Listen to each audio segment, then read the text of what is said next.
Olá, gente querida! Estou de volta aqui no canal Bendito para falar com vocês sobre a diferença entre fé saudável e fé doentia. Nós sabemos que nesse tempo de pandemia, nós temos todos os motivos do mundo para vivermos estressados, medrosos e ansiosos. As pessoas, de um modo geral, estão tão perturbadas que estão buscando todo tipo de paliativo para sua dor emocional e até física também. Não é exagero dizer que todos os dias toneladas de tranquilizantes, antidepressivos e outros tipos de medicamentos estão sendo consumidos pelas pessoas na nossa sociedade numa tentativa de combate à ansiedade, à tensão e à depressão. É claro que, em certo sentido, isso é positivo, se olharmos pelo lado de que as pessoas estão buscando ajuda. E os profissionais de saúde estão aí, para orientar as pessoas a passarem por um tratamento adequado e supervisionar a saúde delas até que elas alcancem o equilíbrio emocional. Mas isso também tem o seu lado negativo, que é quando a pessoa busca uma solução permanente para os seus problemas na medicação e no abuso de outras substâncias. E nós, cristãos, não estamos imunes a todos esses riscos emocionais que pairam na nossa sociedade. Afinal, nós também somos de carne e osso. E por isso, também precisamos de toda a ajuda médica que se fizer necessária para vivermos mentalmente saudáveis em uma sociedade doente.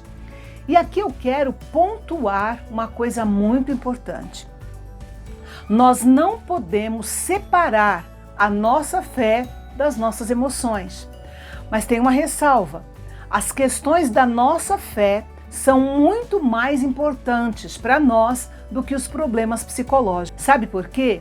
Porque os problemas psicológicos são limitados à nossa vida física, nossa vida terrena. Mas a fé é gerada em nós com efeitos que duram por toda a eternidade. Agora, se uma pessoa tem uma experiência religiosa falsa e doentia, ela pode ser afetada na sua saúde mental.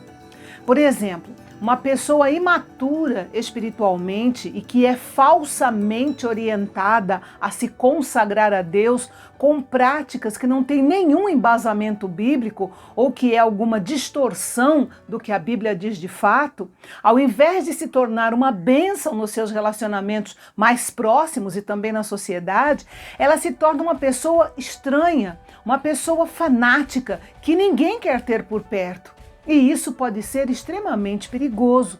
Por isso, Paulo fala na carta aos Filipenses que o propósito é que não sejamos mais como crianças, levados de um lado para outro pelas ondas, nem jogados para cá e para lá por todo o vento de doutrina e pela astúcia e esperteza de homens que induzem ao erro. O verdadeiro evangelho veio para transformar a pessoa para melhor em todas as áreas da sua vida.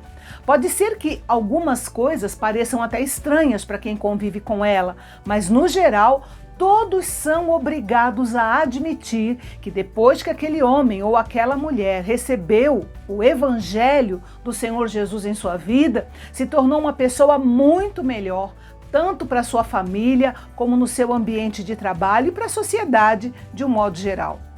Uma experiência religiosa saudável, onde a pessoa é orientada por uma liderança idônea, não desintegra a pessoa, não incapacita a pessoa. Na verdade, acontece exatamente o contrário. Ela integra e capacita a pessoa a funcionar melhor e a se relacionar melhor com todos à sua volta. Foi o caso do Branco Dinamite, ou o Josué. Eu ouvi o testemunho dele contado pela capelã do Hospital das Clínicas de São Paulo, Eleni Vassão. Ela contou que na década de 80, ela estava andando no corredor do hospital, ali na seção de ortopedia, e ela orou a Deus e disse: Senhor, eu tenho pouco tempo, me resta pouco tempo aqui para poder visitar as pessoas, então me mostra a pessoa que o Senhor quer que eu fale com ela. E Deus mostrou para ela um moço de 18 anos que estava chorando muito. E ela então se aproximou dele e perguntou para ele qual o seu nome. Ele falou assim: meu nome é Josué, mas pode me chamar de Branco Dinamite. E aí ela foi perguntando para ele, né, por que esse nome e tal, perguntando sobre a vida dele, e daí ele foi falando que ele era chefe de quadrilha, chefe de tráfico de drogas, usuário de drogas, envolvido com vários assaltos à mão armada, e o nome dele, esse apelido no caso, né, Branco Dinamite, era porque ele gostava de explodir algumas festas que ele frequentava, né? Então, onde ele chegava, as coisas não ficavam muito tempo no lugar. Então, o que aconteceu foi que ele tinha levado um tiro pelas costas, a bala passou entre o coração e o pulmão, saiu pelo pescoço e ele ficou paraplégico. Naquele dia, ela conversando com ele aceitou Jesus. E ele ficou internado por quase 4 meses. E durante esse período, ela então começou a fazer um trabalho de discipulado com ele. Passava lá constantemente, falava de Jesus, da Bíblia, começou a ensinar os primeiros passos da vida cristã com ele. E daí, quando ele estava para sair do hospital, ela descobriu que ele morava muito perto dela. E como cristocidentemente, ela estava começando uma reunião na casa dela para alcançar os vizinhos para Cristo. E quando ela descobriu que ele morava perto dela, ela então conversou com ele e falou para ele: olha, você mora tão perto de mim, eu poderia buscar você, né, de carro, para que você pudesse então participar da reunião. Ele falou: claro, quero ir sim e tal, e deixaram combinado. No dia seguinte à saída dele do hospital, ela foi até a casa dele com o carro para poder buscá-lo para ir para a reunião na casa dela. E quando o pai dele estava colocando a cadeira de rodas no carro dela para levá-lo, começou a chegar a quadrilha dele. Muitos rapazes, era a quadrilha dele. Então ela ficou muito tensa e disse: meu Deus, o que eu estou fazendo aqui? Deixa eu ir embora, sair desse lugar logo, né? Então ela chegou para ele assim, muito educadamente, que ela é uma mulher muito doce, muito educadamente chegou para ele e falou assim: olha, Branco, vou deixar para vir buscar você semana que vem, porque hoje você está com visitas e eu não quero atrapalhar. Aí ele dizia assim: não, eu combinei e eu vou. Aí ela falou assim: mas e eles? Não, eles vão junto comigo. E aí gritou: vamos turma, vamos todo mundo para casa dela. E naquela reunião, ela disse que tinha quase 40 pessoas só da turma do Branco.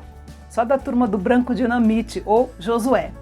Quando ela começou a falar, iniciou a reunião e começou a falar, eles começaram a rir, até porque eles nem sabiam o que eles estavam fazendo lá. Então ela decidiu o seguinte, ela disse assim: olha, quem vai falar para vocês hoje é o chefe de vocês.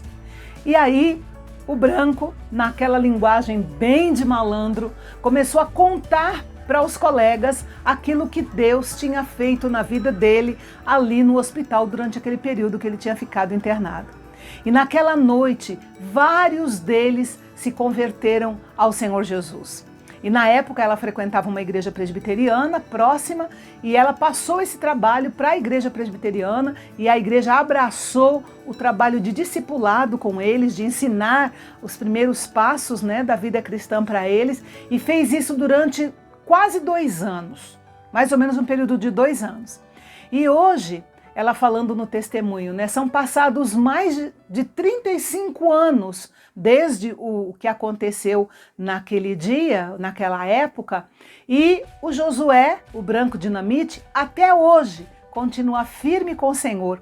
E muitos daqueles rapazes daquela turma que foram naquela reunião, hoje são pastores, presbíteros e líderes de igreja. É isso que o evangelho saudável gera nas pessoas, gera uma fé saudável. Richard Dobbins disse que quando a fé é ao mesmo tempo biblicamente correta e emocionalmente saudável, a pessoa não só irá para o céu, mas também sentirá prazer na viagem. Ou seja, a alegria, o prazer de viver não é algo que a pessoa só vai sentir quando chegar lá no céu. Não, a caminhada nesta vida já vai ser prazerosa também, ainda que com limitações, com lutas e com dificuldades. E com certeza essa é a melhor combinação que nós podemos experimentar. Mas como é que nós podemos saber se determinadas experiências religiosas são mentalmente saudáveis ou se são doentias? Existe uma regra geral para isso, que é a palavra de Deus. Deus proveu na sua palavra as diretrizes que nós precisamos para manter a nossa mente saudável. Por isso, nós precisamos estar familiarizados com as Escrituras, para saber quando elas estão sendo interpretadas de modo contrário e prejudicial à nossa saúde mental. Gente, para sermos bons mordomos de uma fé saudável, nós precisamos conhecer a palavra de Deus para saber examinar as ideias religiosas antes de aceitarmos. Isso serve tanto para as pequenas práticas que são disseminadas entre o povo de Deus, até as falsas doutrinas que podem levar uma pessoa à apostasia e até a uma confusão mental com grandes prejuízos para a sua saúde. Muitas vezes, nesse mundo de comunicação em massa, nós nos deparamos com muitas formas doentias de religião e que parecem muito interessantes. Mas Paulo nos ensina que o nosso culto a Deus é um culto racional, é um culto inteligente, consciente, saudável e que abençoa tanto a pessoa como os outros que vivem à sua volta. Isso significa que nós não aceitamos tudo que nos dizem. Há um crivo pelo qual todo ensinamento deve passar, e esse crivo é a palavra de Deus. Era isso que faziam os cristãos de Bereia.